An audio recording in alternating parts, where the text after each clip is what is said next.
Di sebuah sudut perpustakaan tua, di antara lembaran-lembaran manuskrip kuno yang mulai rapuh dimakan waktu, tersembunyi sebuah kitab yang telah lama menjadi perdebatan para cendekiawan.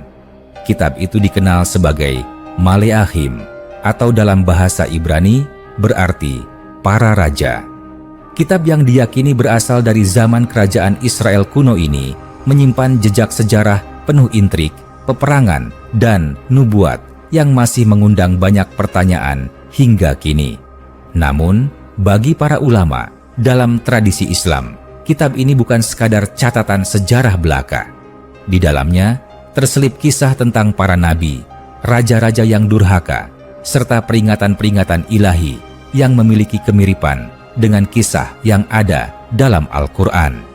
Tapi, di sisi lain, ada juga bagian yang dipertanyakan keasliannya, sebagaimana banyak teks dalam kitab-kitab terdahulu yang diyakini telah mengalami perubahan oleh tangan manusia. Dalam Maleahim dikisahkan perjalanan para raja Israel dan Yehuda, termasuk Nabi Sulaiman yang dalam tradisi Islam dikenal sebagai seorang nabi yang diberi mukjizat besar. Ia bukan hanya seorang raja bijaksana, tetapi juga penguasa yang mampu berbicara dengan jin dan hewan.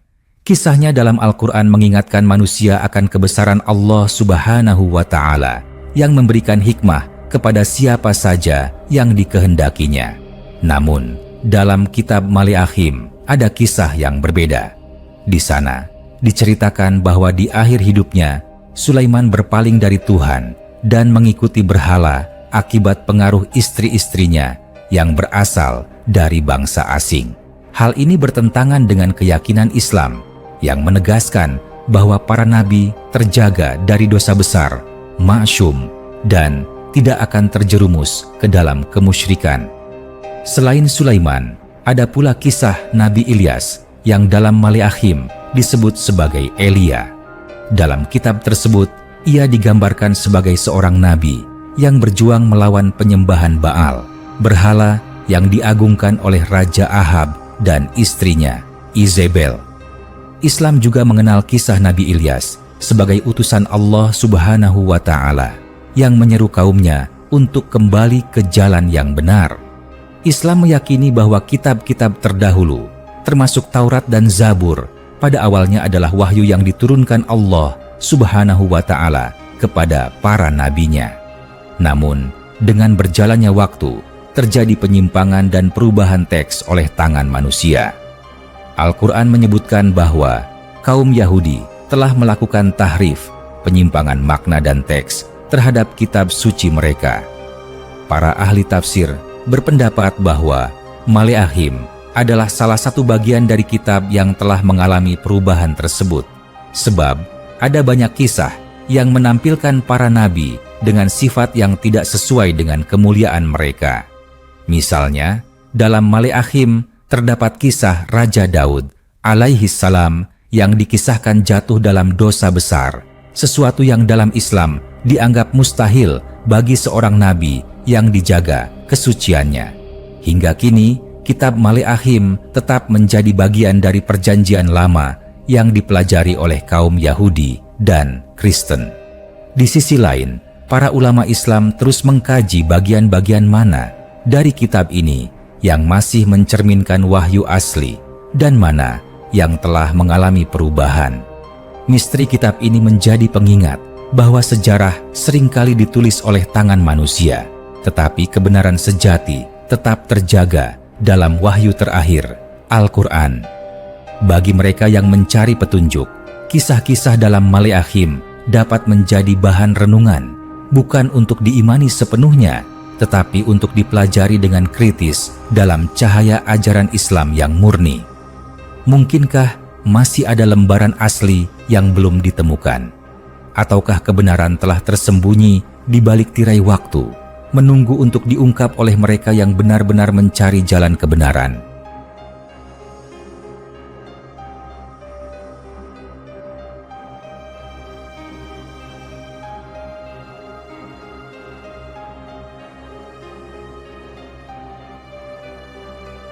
Di suatu masa yang penuh kejayaan dan kehancuran, di tanah yang dijanjikan, kisah para raja terukir dalam lembaran waktu. Dari istana megah Yerusalem hingga reruntuhan yang dikuasai bangsa asing, suara para nabi bergema di antara tembok-tembok kota. Namun, siapa yang pertama kali mencatat sejarah ini? Bagaimana kitab Melahim, kisah tentang raja-raja Israel dan Yehuda, muncul di tengah peradaban yang terus berubah? Semua bermula di masa keemasan Raja Salomo, putra Daud yang dipilih Tuhan.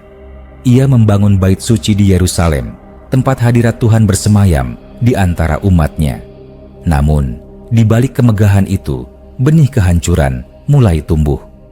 Istri-istri asingnya memperkenalkan dewa-dewa lain, membuat hati Salomo condong pada penyembahan berhala. Saat Salomo wafat, kerajaannya terpecah. 10 suku Israel di utara dipimpin oleh Yerobeam, sementara keturunan Daud tetap berkuasa di Yehuda. Di selatan, perpecahan ini menjadi awal dari kisah panjang yang akhirnya terdokumentasi dalam kitab Melahim. Di balik layar sejarah, para nabi Tuhan menjadi saksi atas segala yang terjadi. Nabi Elia dengan penuh keberanian menantang Raja Ahab dan istrinya, Izebel, yang membawa penyembahan Baal ke Israel.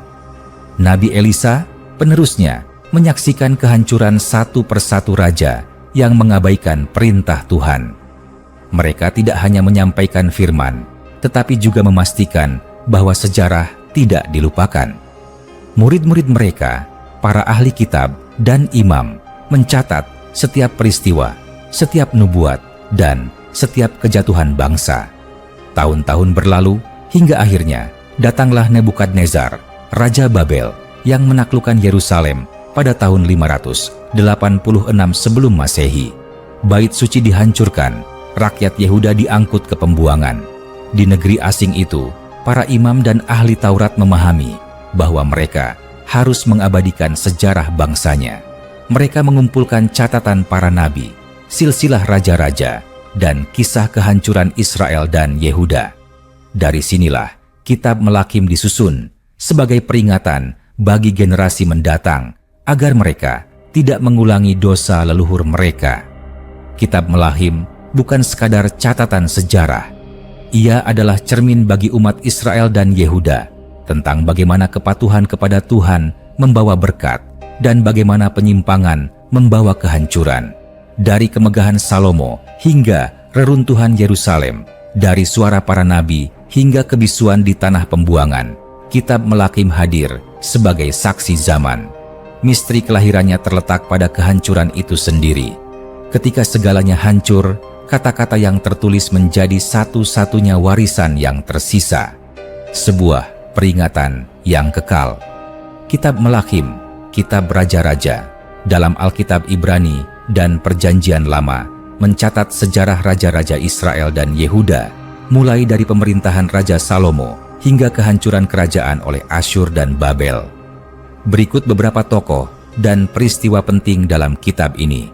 Tokoh-tokoh penting. 1. Raja Salomo, anak Raja Daud dan penerus takhta Israel. Dikenal karena kebijaksanaannya membangun bait suci di Yerusalem.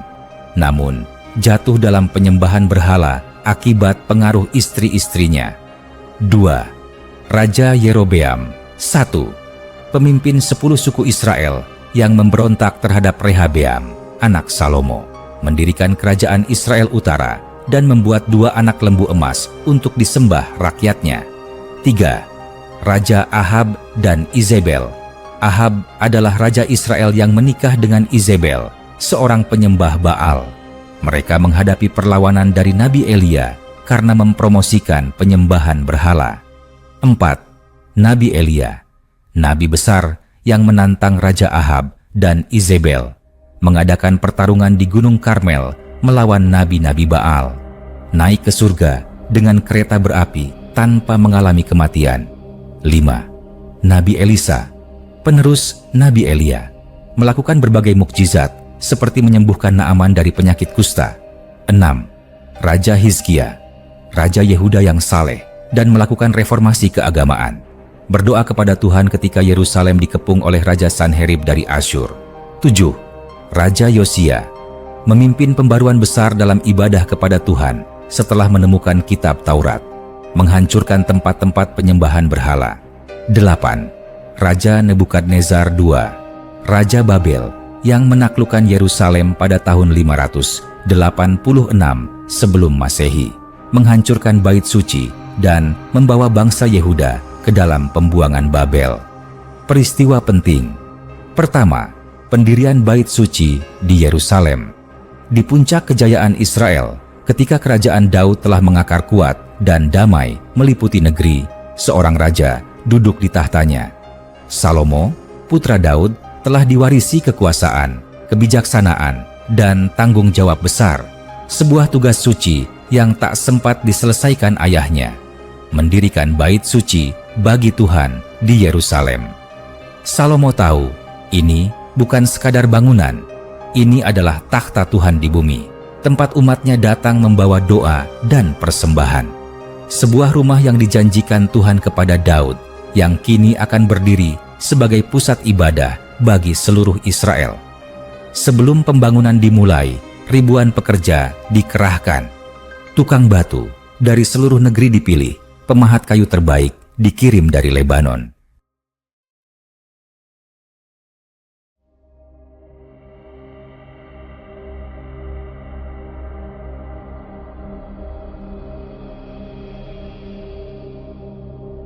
Raja Salomo mengadakan perjanjian dengan Hiram, Raja Tirus, untuk mengimpor kayu aras dan kayu sanobar yang paling indah.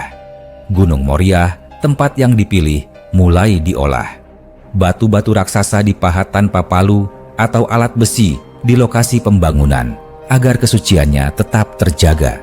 Semua harus sempurna, karena ini adalah rumah bagi Yang Maha Kudus. Tahun demi tahun berlalu. Setiap hari, suara pekerja menggema di Yerusalem. Tiang-tiang megah didirikan, tembok-tembok berlapis emas berkilauan di bawah cahaya matahari. Di dalamnya, ruangan-ruangan suci mulai terbentuk. Ruang Maha Kudus, tempat di mana tabut perjanjian akan diletakkan, dibangun dengan penuh kehati-hatian. Dindingnya dilapisi emas murni, dihiasi ukiran pohon kurma dan kerub. 2 patung kerub raksasa dari kayu zaitun berlapis emas membentangkan sayapnya menaungi tabut perjanjian. Di luar, sebuah mezbah besar dari tembaga berdiri, tempat kurban-kurban akan dipersembahkan kepada Tuhan. Laut tuangan, bejana air raksasa yang ditopang oleh 12 patung lembu, siap digunakan untuk penyucian para imam. Setelah 7 tahun, akhirnya tiba harinya. Bait suci telah sempurna. Seluruh Israel berkumpul di Yerusalem, menyaksikan momen yang telah lama dinantikan. Para imam dengan penuh hormat membawa tabut perjanjian dari kota Daud ke dalam ruang Maha Kudus. Begitu mereka meletakkannya di tempatnya, awan kemuliaan Tuhan memenuhi seluruh bait suci. Cahaya ilahi menyelimuti tempat itu, tanda bahwa Tuhan telah berkenan berdiam di antara umatnya. Di depan rakyatnya, Raja Salomo berdiri di atas mimbar perunggu, mengangkat tangannya ke langit. Dengan suara yang menggema di seluruh Yerusalem, ia berdoa, "Ya Tuhan, Allah Shallallahu Alaihi Wasallam Israel, tiada yang seperti Engkau di langit maupun di bumi. Engkau yang memegang perjanjianmu dengan umat yang setia kepadamu. Kiranya matamu terbuka atas rumah ini, tempat di mana namamu dipanggil." Setelah doa dipanjatkan, ribuan korban bakaran dipersembahkan. Sapi, domba, dan kambing dalam jumlah yang tak terhitung dibakar di atas mezbah. Hari itu, Yerusalem penuh dengan nyanyian dan pujian. Bait suci telah berdiri. Perjanjian telah digenapi. Namun, tak seorang pun tahu bahwa di masa depan, tempat suci ini akan menjadi saksi bagi pemberontakan, penyesalan, dan akhirnya kehancuran. Kedua, pecahnya kerajaan Israel. Matahari pagi menyinari istana megah di Yerusalem. Hari itu seharusnya menjadi awal yang baru bagi Israel, tetapi di kejauhan, suara gemuruh massa mulai terdengar. Di seluruh negeri, rakyat berbicara dengan suara lirih, penuh keraguan dan kecemasan. Raja Salomo telah wafat, dan kini putranya, Rehabeam, duduk di atas takhta. Namun, bisikan di antara para tetua dan rakyat biasa semakin jelas. Apakah ia akan menjadi raja seperti ayahnya, ataukah ia akan lebih kejam? Tak ada yang tahu bahwa hari itu akan menjadi awal dari perpecahan terbesar dalam sejarah Israel. Di kota Sikem, tempat para pemimpin Israel berkumpul, Yerobeam, seorang tokoh yang dikenal rakyat, kembali dari pelariannya di Mesir. Dahulu, ia adalah salah satu pejabat kepercayaan Salomo, tetapi kini ia berdiri sebagai pemimpin bagi rakyat yang merasa tertindas. Berilah kami kelegaan, pinta para tua-tua bangsa kepada Rehabeam. Ayahmu telah membebankan kerja paksa yang berat atas kami. Jika engkau memperingan beban ini, kami akan setia kepadamu. Rehabeam mendengar permintaan itu, tetapi ia ragu. Ia meminta waktu 3 hari untuk berpikir. Ia berkonsultasi dengan para penasihat tua, mereka yang pernah melayani Salomo. Bersikaplah lembut kepada rakyat, kata mereka. Jika hari ini engkau mendengar mereka, mereka akan melayanimu seumur hidup. Namun, Rehabeam menolak kebijaksanaan mereka. Ia lebih memilih nasihat dari teman-teman mudanya, orang-orang yang tumbuh bersamanya di istana, yang tak mengenal kerasnya kehidupan rakyat jelata. Jangan beri mereka kelonggaran, kata para penasihat muda itu. Sebaliknya, tunjukkan kekuatanmu. Katakan kepada mereka, jari kelingkingku lebih besar dari pinggang ayahku. Jika ayahku membebani kalian dengan kuk yang berat, aku akan membuatnya lebih berat lagi. Rehabeam pun berdiri di hadapan rakyat dan menyampaikan jawabannya dengan angkuh dan kasar. Kata-katanya menggelegar di hadapan orang banyak, tetapi bukannya mendapatkan ketaatan, ia justru menyalakan api pemberontakan. Ketika rakyat mendengar keputusan sang raja, mereka marah. Di antara mereka, seseorang berteriak, "Kami tak lagi memiliki bagian dalam keluarga Daud. Pergilah, hai Israel, dan uruslah rumahmu sendiri." Dari satu teriakan, gelombang kemarahan menyebar. 10 suku Israel bangkit dan menolak Rehabeam sebagai raja mereka. Mereka memanggil Yerobeam dan menobatkannya sebagai raja atas Israel Utara. Rehabeam yang masih berkuasa di Yerusalem mencoba mengirim Adoram, pejabatnya, untuk meredam pemberontakan. Namun, rakyat yang sudah murka merajam Adoram hingga mati.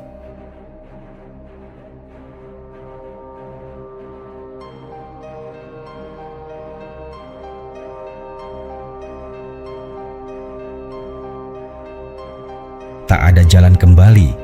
Kerajaan yang pernah bersatu di bawah Daud dan Salomo kini terbelah menjadi 2. Kerajaan Israel di utara dipimpin oleh Yerobeam. Kerajaan Yehuda di selatan tetap diperintah oleh Rehabeam, keturunan Daud. Rehabeam berusaha mengumpulkan pasukan untuk merebut kembali Israel, tetapi Tuhan mengirim seorang nabi, Semaya, untuk memperingatkan, "Jangan berperang melawan saudara-saudaramu. Perpecahan ini berasal dariku." Dengan hati yang berat, Rehabeam membatalkan rencana perang. Namun, meskipun pedang tidak dihunus, luka perpecahan itu tidak pernah sembuh. Yerobeam, yang kini menjadi raja Israel, merasa cemas. Ia takut rakyatnya akan kembali ke Yerusalem untuk beribadah di Bait Suci dan akhirnya berpaling kembali kepada keturunan Daud. Maka, ia melakukan kesalahan besar. Ia membangun 2 anak lembu emas di Betel dan Dan, serta berkata kepada rakyatnya, "Inilah Allah Shallallahu alaihi wasallammu, hai Israel, yang telah membawa engkau keluar dari Mesir." Dengan itu, Israel tersesat dalam penyembahan berhala.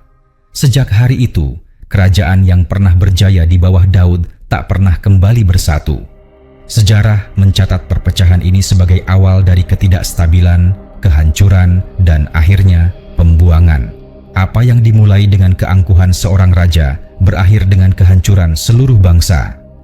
Ketiga, pertarungan Elia dengan nabi-nabi Baal di Gunung Karmel. Angin panas bertiup di tanah Israel yang gersang. 3 tahun tanpa hujan telah menghanguskan ladang-ladang dan mengeringkan sungai-sungai. Rakyat kelaparan, ternak mati kehausan, dan di seluruh negeri bisikan ketakutan menggema di antara penduduk. Semua ini dianggap sebagai hukuman dari Tuhan.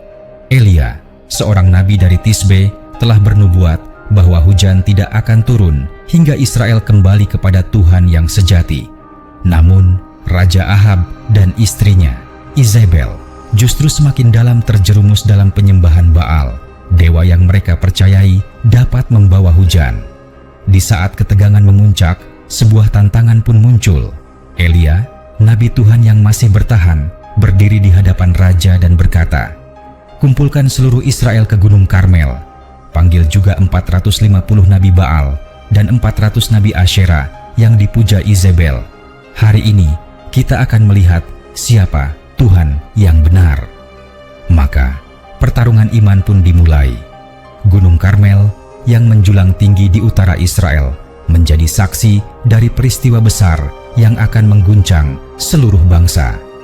Rakyat berkumpul memenuhi lereng-lereng bukit, ingin melihat sendiri siapa yang akan menang dalam pertarungan ini. Elia berdiri di hadapan mereka, matanya menyala penuh semangat. Dengan suara lantang, ia berseru, "Berapa lama lagi kalian akan bimbang di antara dua pilihan? Jika Tuhan adalah yang benar, ikutilah Dia. Tetapi jika Baal adalah yang benar, ikutilah dia." Tak ada jawaban. Rakyat hanya diam, ragu-ragu. Elia lalu mengajukan tantangannya. 2 mezbah akan didirikan, masing-masing dengan seekor lembu sebagai korban. Namun, tidak ada api yang akan dinyalakan. Sebaliknya, mereka akan berdoa. Siapa yang menjawab dengan api, dialah Tuhan yang benar, kata Elia. Rakyat setuju, tantangan diterima. Para nabi Baal mulai lebih dulu. Mereka membangun mezbah mereka, menyusun kayu, dan meletakkan korban di atasnya. Kemudian mereka mulai berdoa, "Baal, jawablah kami." Matahari semakin tinggi, membakar tanah di bawahnya. Waktu berlalu, tetapi tak ada jawaban. "Baal, dengarkanlah kami." Mereka berteriak lebih keras, melompat-lompat di sekitar mezbah. Namun, tak ada suara, tak ada petir, tak ada api dari langit. Siang semakin terik, keringat membanjiri wajah mereka. Mereka mulai menghunus pisau dan melukai diri sendiri. Darah mengalir dari tubuh mereka, upaya putus asa untuk menarik perhatian dewa mereka. Di sisi lain, Elia menyaksikan dengan senyum mengejek. Mungkin Baal sedang sibuk, atau mungkin ia sedang tidur dan perlu dibangunkan, katanya dengan nada penuh sindiran. Mereka berteriak semakin keras, terus berdoa hingga sore menjelang. Namun, Baal tetap diam. Tak ada api, tak ada jawaban. Kini, giliran Elia. Dengan tenang, ia mendekati mezbah Tuhan yang telah lama runtuh dan memperbaikinya. 12 batu ia susun, melambangkan 12 suku Israel. Kayu-kayu diatur, korban diletakkan. Lalu, ia melakukan sesuatu yang mengejutkan. "Siramlah mezbah ini dengan air," katanya. Rakyat tercengang. Air? Di tengah kekeringan seperti ini? Namun, mereka menuruti perintahnya. Sekali, 2 kali, 3 kali mereka menuangkan air, hingga kayu dan korban itu basah kuyup. Bahkan, parit di sekeliling mezbah pun penuh dengan air. Tak ada cara bagi api biasa untuk membakar ini. Elia lalu berlutut dan berdoa. Suaranya menggetarkan udara yang mulai mendingin di sore hari. "Ya Tuhan, Allah Abraham, Ishak, dan Israel, hari ini biarlah diketahui bahwa Engkaulah Tuhan di Israel. Jawablah aku, ya Tuhan, agar hati bangsa ini berbalik kepadamu." Seketika, langit bergemuruh.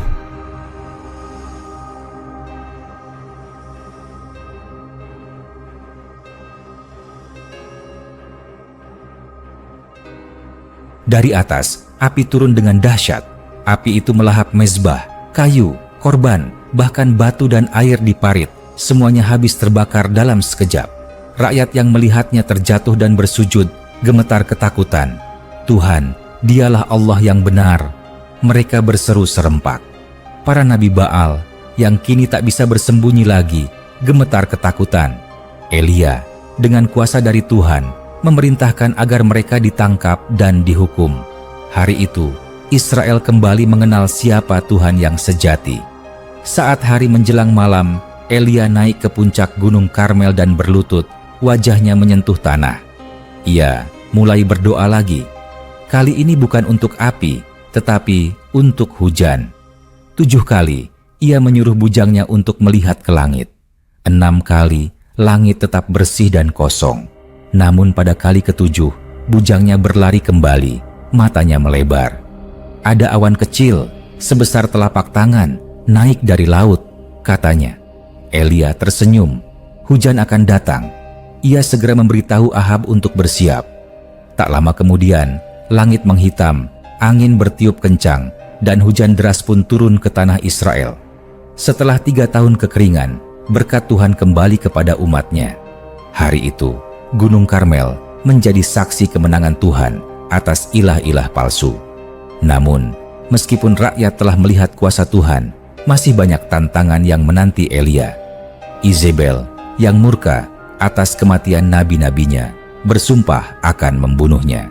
Tetapi itu adalah kisah untuk lain waktu. Keempat, pembuangan Israel oleh Asyur. Di tanah yang dahulu dipenuhi oleh nyanyian dan doa, kini hanya terdengar suara derap kaki tentara dan jeritan rakyat yang ketakutan. Langit Israel kelam, bukan oleh badai, tetapi oleh kepulan asap dari desa-desa yang dibakar. Samaria, ibu kota kerajaan Israel Utara, terkepung. Di sekelilingnya, ribuan prajurit Asyur berdiri tegap, bendera mereka berkibar, dan tombak-tombak mereka berkilau di bawah matahari yang terik. Dari balik tembok kota, rakyat yang tersisa menatap dengan ketakutan. Mereka tahu, ini bukan sekadar serangan. Ini adalah hukuman yang telah lama dinubuatkan. Sejak pecahnya kerajaan Israel setelah kematian Salomo, 10 suku di utara terus memberontak terhadap Tuhan. Yerobeam, raja pertama mereka, telah membawa bangsa itu ke dalam penyembahan berhala dengan mendirikan 2 anak lembu emas di Betel dan Dan. Dan dari generasi ke generasi, dosa itu terus diwarisi. Raja-raja Israel yang datang silih berganti semakin jauh dari Tuhan. Mereka membangun bukit-bukit pengorbanan, membakar dupa bagi dewa-dewa asing, dan bahkan mempersembahkan anak-anak mereka sendiri sebagai korban kepada ilah-ilah palsu. Para nabi telah diperingatkan. Elia telah menantang Ahab dan Izebel serta nabi-nabi Baal di Gunung Karmel. Amos dan Hosea telah menyerukan pertobatan, memohon agar Israel kembali kepada Tuhan, tetapi mereka tidak mau mendengar. Maka Tuhan membiarkan bangsa ini jatuh ke tangan musuhnya. Di tahun 722 sebelum Masehi, Raja Salmaneser V dari Asyur membawa pasukannya ke tanah Israel. Kota-kota yang dulunya ramai kini terbakar habis. Tentara Asyur yang ganas menghancurkan segala yang mereka lewati, tidak menyisakan apapun kecuali reruntuhan dan mayat. Di dalam kota Samaria, Raja Hosea, raja terakhir Israel, menggigil dalam ketakutan.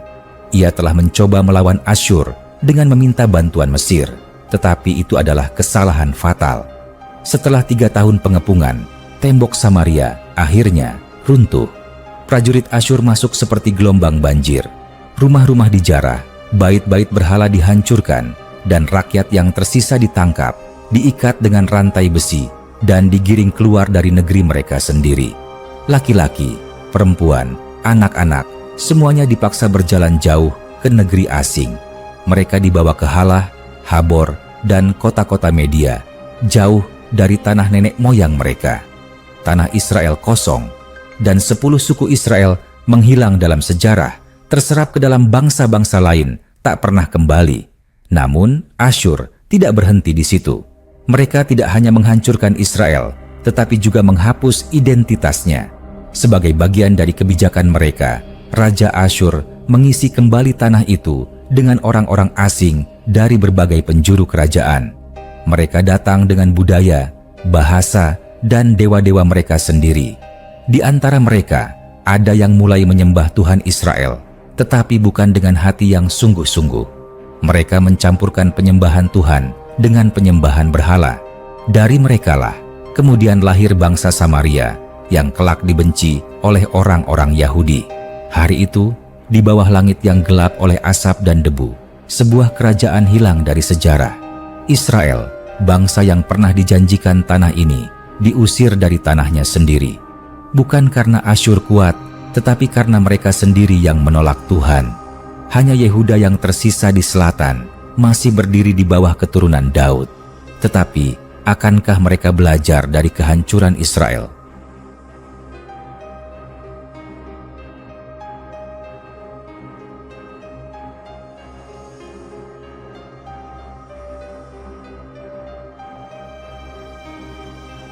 Ataukah mereka juga akan mengalami nasib yang sama?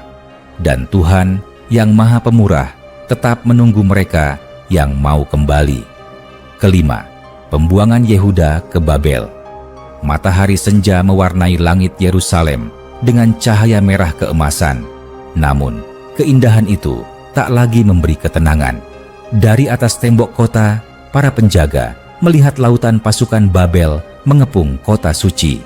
Bendera-bendera hitam dengan lambang Nebukadnezar berkibar di bawah langit kelam, sementara ribuan prajurit bersiap untuk memberikan pukulan terakhir. Di dalam kota, rakyat ketakutan. 3 tahun lamanya mereka bertahan dalam pengepungan yang mengerikan. Kelaparan telah merajalela. Ibu-ibu menangis karena anak-anak mereka mati kehausan. Mayat-mayat berserakan di jalanan, sementara orang-orang yang putus asa bersembunyi di reruntuhan rumah mereka. Yerusalem, kota yang pernah dijanjikan Tuhan kepada Daud, akan segera runtuh. Puluhan tahun sebelumnya, para nabi telah memperingatkan raja-raja Yehuda. Yeremia dengan air mata berseru di jalanan Yerusalem, "Bertobatlah, jika tidak, Tuhan akan menyerahkan kota ini ke tangan musuh." Yesaya jauh sebelum itu telah bernubuat bahwa suatu hari Yehuda akan dibawa ke pembuangan di Babel. Namun, para raja tidak mendengarkan. Raja Yoyakim menolak tunduk kepada Babel, bahkan membakar gulungan kitab yang ditulis oleh Yeremia. Raja Zedekia, raja terakhir Yehuda, dengan angkuh memberontak terhadap Nebukadnezar, percaya bahwa Mesir akan menolongnya. Tetapi Mesir tidak datang, dan kini Babel telah datang untuk menghancurkan mereka. Tahun 586 sebelum Masehi. Pagi itu, suara tanduk perang terdengar di seluruh kota. Tembok yang telah lama retak kini runtuh, dihantam ariet besar. Prajurit Babel menyerbu masuk, pedang mereka berkilau dalam cahaya matahari. Tangisan dan jeritan memenuhi udara. Mereka membunuh tanpa ampun, menebas siapapun yang melawan. Di bait suci, para imam berusaha melindungi mezbah, tetapi mereka diseret keluar dan dibunuh di depan rakyat. Di istana, Raja Zedekia berusaha melarikan diri di tengah kegelapan malam. Ia dan anak-anaknya berlari melewati celah di tembok kota, mencoba kabur ke padang gurun. Tetapi mata-mata Babel melihatnya. Ia ditangkap dan dibawa ke hadapan Nebukadnezar. Di depan matanya, anak-anaknya dibunuh satu persatu. Pemandangan terakhir yang akan dilihatnya sebelum matanya sendiri dicungkil oleh prajurit Babel. Dengan rantai besi di tangannya, ia diseret ke Babel sebagai tawanan. Di atas Bukit Sion, bait suci yang didirikan oleh Salomo, tempat di mana Tuhan berdiam, kini menjadi sasaran terakhir. Prajurit Babel membakar tiang-tiang emasnya, merobohkan temboknya, dan menjarah semua harta yang tersisa. Tabut perjanjian telah lama hilang, tetapi segala bejana perak dan emas diangkut ke Babel. Api besar membakar tempat suci itu, menjulang tinggi di langit malam, seakan-akan Tuhan sendiri telah meninggalkan rumahnya. Setelah kehancuran Yerusalem, ribuan orang Yehuda diikat dengan rantai dan digiring keluar dari tanah air mereka. Di sepanjang perjalanan ke Babel, mata mereka yang berlinang air mata terus menoleh ke belakang, ke kota yang kini hanya tinggal abu. Di antara para tawanan, Nabi Yeremia berdiri diam, menyaksikan semuanya dengan hati hancur. Ia telah memperingatkan bangsanya, tetapi mereka tak mendengarkan. Sementara itu, di Babel, di tepian sungai Efrat, para tawanan Yehuda duduk dan menangis, mengingat rumah mereka yang telah tiada. Di tepi sungai Babel, kami duduk dan menangis ketika kami mengingat Sion. Mazmur 137 ayat 1. Tanah perjanjian telah hilang, Yerusalem telah jatuh, dan Yehuda telah diasingkan untuk tinggal di tanah asing selama 70 tahun. Namun, meskipun mereka diasingkan, Tuhan tidak melupakan umat-Nya. Nabi Yeremia telah menyampaikan janji Tuhan, "Aku akan membawa kamu kembali. Setelah 70 tahun, Aku akan mengumpulkan kamu kembali ke tanahmu." Di tengah kehancuran, janji itu menjadi satu-satunya pengharapan mereka. Dan suatu hari, janji itu akan digenapi. Kitab Melakim memberikan pelajaran tentang kepatuhan kepada Tuhan dan konsekuensi dari penyembahan berhala. Di sebuah ruangan sunyi, jauh dari hiruk-pikuk dunia modern, lembaran-lembaran tua tersimpan dalam barisan rak kayu yang berdebu. Cahaya redup lilin menerangi gulungan-gulungan naskah yang telah berusia ribuan tahun. Inilah tempat di mana sejarah bertahan melawan waktu, di dalam lemari besi perpustakaan kuno, di balik tembok batu yang tak tersentuh oleh tangan sembarangan. Namun, di manakah kitab Melahim sekarang? Untuk menemukan jawabannya, kita harus kembali ke masa di mana kitab ini pertama kali ditulis. Melahim, yang dalam bahasa Ibrani berarti raja-raja, adalah bagian dari naskah kuno yang menyimpan kisah para penguasa Israel dan Yehuda, kerajaan-kerajaan yang naik dan jatuh dalam ketetapan ilahi. Kitab ini, yang kini dikenal dalam Alkitab sebagai satu raja-raja dan dua raja-raja, dahulu adalah satu kesatuan yang tak terpisahkan.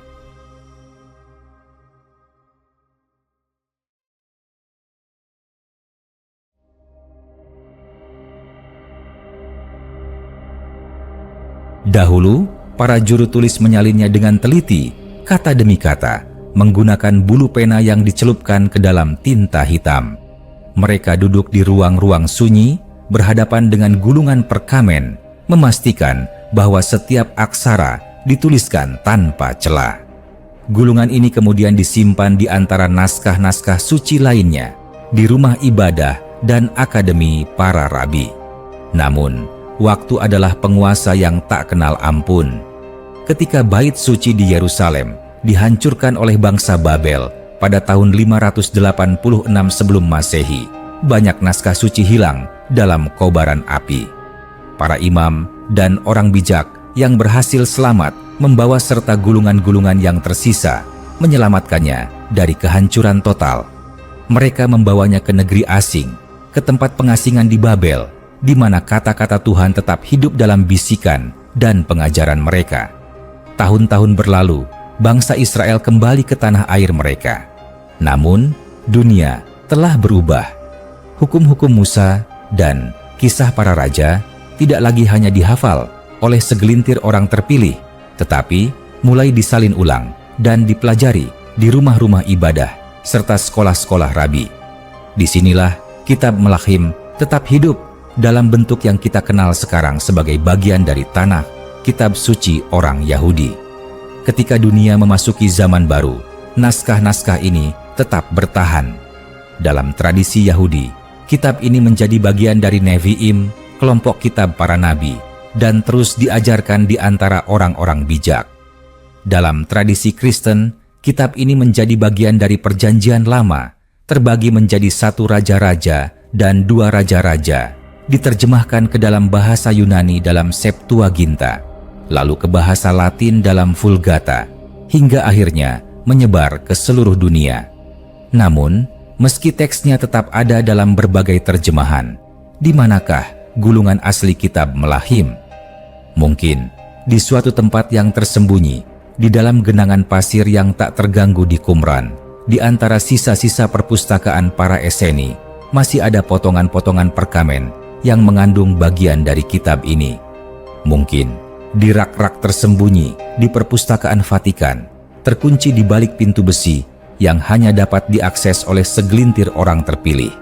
Atau mungkin Lebih dari sekadar tinta di atas perkamen, kitab Melakim hidup dalam hati mereka yang masih mencari hikmah di dalamnya. Kini, setiap kali seseorang membuka Alkitab atau menggulir teks digital di layar mereka, kitab Melakim masih berbicara tentang raja yang bijak dan yang lalim, tentang nabi yang menentang kejahatan, tentang bangsa yang jatuh dan bangkit kembali. Sejarah yang tersimpan di dalamnya bukan sekadar catatan masa lalu, tetapi kisah yang terus bergema hingga hari ini. Jadi, di manakah kitab Melakim sekarang? Ia ada di dalam kitab suci. Ia ada dalam perpustakaan kuno. Ia ada dalam setiap pembaca yang merenungkannya. Dan selama masih ada mereka yang mencari kebenaran, kisahnya akan tetap hidup, menantang waktu, dan menggema sepanjang zaman.